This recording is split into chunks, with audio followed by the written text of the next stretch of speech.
So this tends to happen a lot in both group brainstorming and when brainstorming by yourself. A lot of creatives are very used to thinking of details and solving problems and fixing stuff that doesn't work. For a lot of us, that's actually what made us become artists in the first place. However, this tendency can really ruin the process of brainstorming. It's absolutely critical to capture these ideas really fast and not to dwell and start developing an idea or solving problems, because that's going to get you attached to the idea way too early. The whole purpose of the brainstorming process is to come up with a lot of random stuff. In this example, the famous architect Frank Gehry is brainstorming ideas for the Walt Disney Concert Hall in LA. I love this example because it's such a huge monumental building with so many little details and so on, and it's a physical thing also that needs to not collapse, right? So all of these problems need to be solved, but here this guy just doodles his ideas without worrying at all about any of this because he has that confidence and he knows his process. So the safety rule? Don't dwell on your ideas. Capture them quickly and move on. A lot of artists expect themselves to get to a really good idea really fast.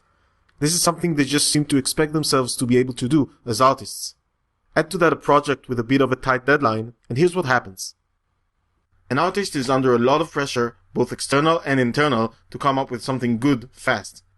Then he stumbles upon something that seems already pretty good as it is, almost there really. Why look further? Why waste time?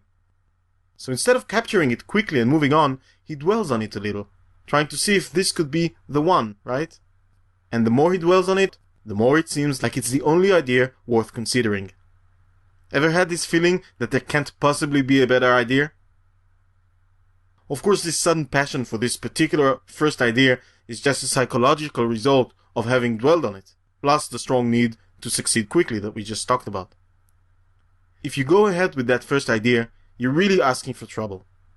Unless you're really lucky, this isn't actually a great idea at all, but you can't know that because you have no other ideas to compare it with. I know that because I always try to find a few other ideas, and I know for a fact that in 9 out of 10 times, the first really good idea you have turns out actually to be kind of a pale cliché once you come up with a few other good ideas. See what I mean? And you know when you're going to realize this. So it's going to be days or weeks into the work when the thrill of finding an idea is gone and only the problem remains. And that's when you'll suddenly realize there were actually several other much better ideas you could have gone for. Now it's too late. So you have to continue working on an idea you now know to be quite mediocre.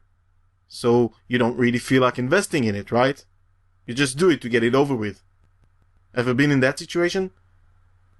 So now the whole project is a pain in the rear end, and it's not a great idea, and the craftsmanship sucks because you don't feel like investing.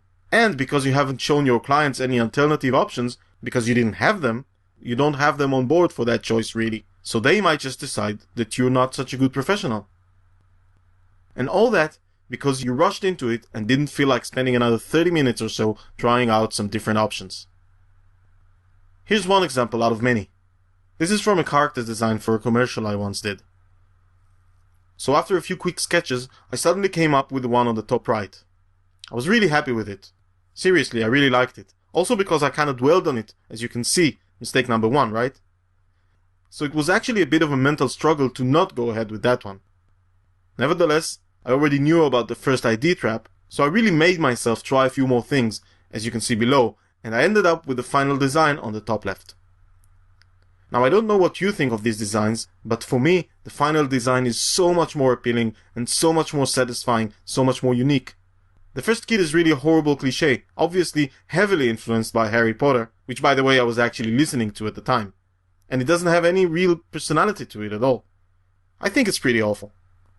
But, and that's the point, I wasn't able to see it at the time. I thought it was great. It's just when I made myself come up with the other stuff that it became clear just how mediocre my first idea was. So the process is very much about discipline. Many times your instincts will try to convince you that, the process isn't needed here, you can just go ahead and do it.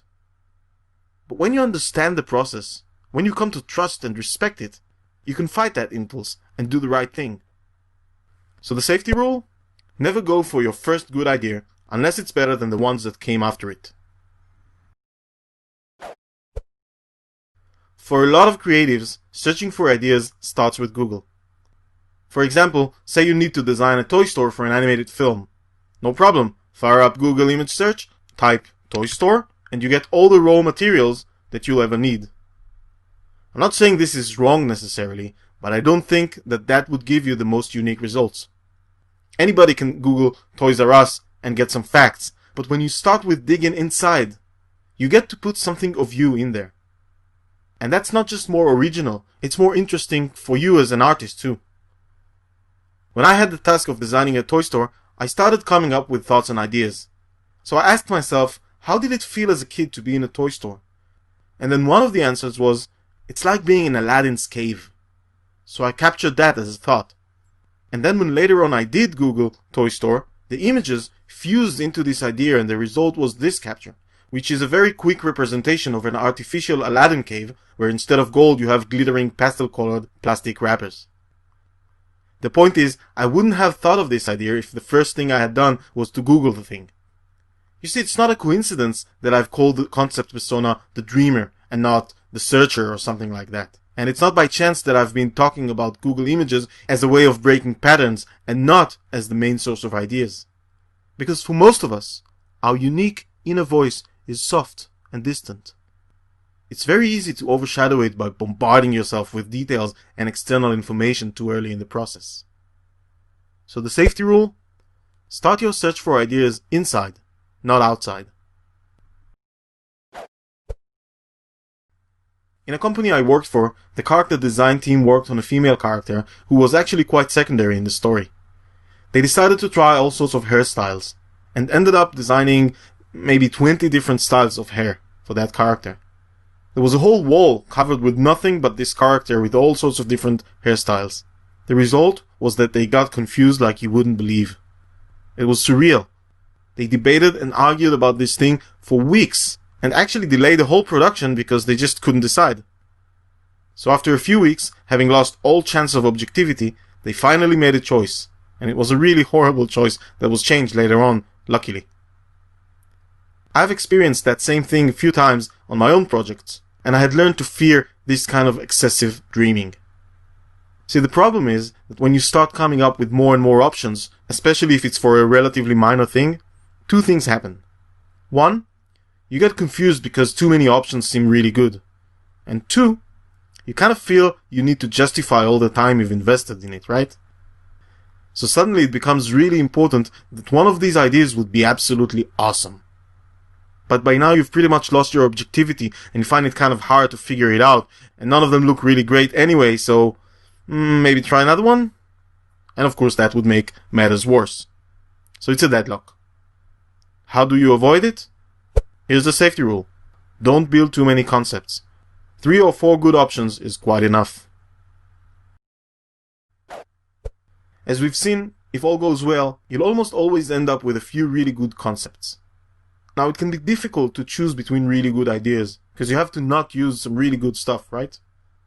So sometimes, way too often actually, creatives will decide to mix concepts, trying to salvage some of the good components in each of them. Now it's important to understand, I'm not talking about something that happens during the alchemy stage, where ideas sort of naturally fuse with each other as you play around with the options. This is something that happens after you already completed that stage and you have some good strong concepts, and now you're trying to force them to live together in the same work. So sometimes you'll find people trying to do this Frankenstein idea, where they take a bit of that concept and a bit of this and maybe a bit from that other concept, and the whole thing just ends up being weird. Then the other way of doing this is the compromise solution, where they'll try to create a concept which is kind of a middle way between two strong concepts. And that's almost by definition going to be a mediocre idea, right? Or another thing I've seen is people just trying to cram both concepts in that work, ending up confusing themselves and their team and their audience because there are too many messages in the same work. Whichever way you look at it, forcing strong concepts to live together is almost always the worst thing you can do to your work. So the safety rule, don't mix your concepts. Learn to let go of the good ideas and choose the best idea.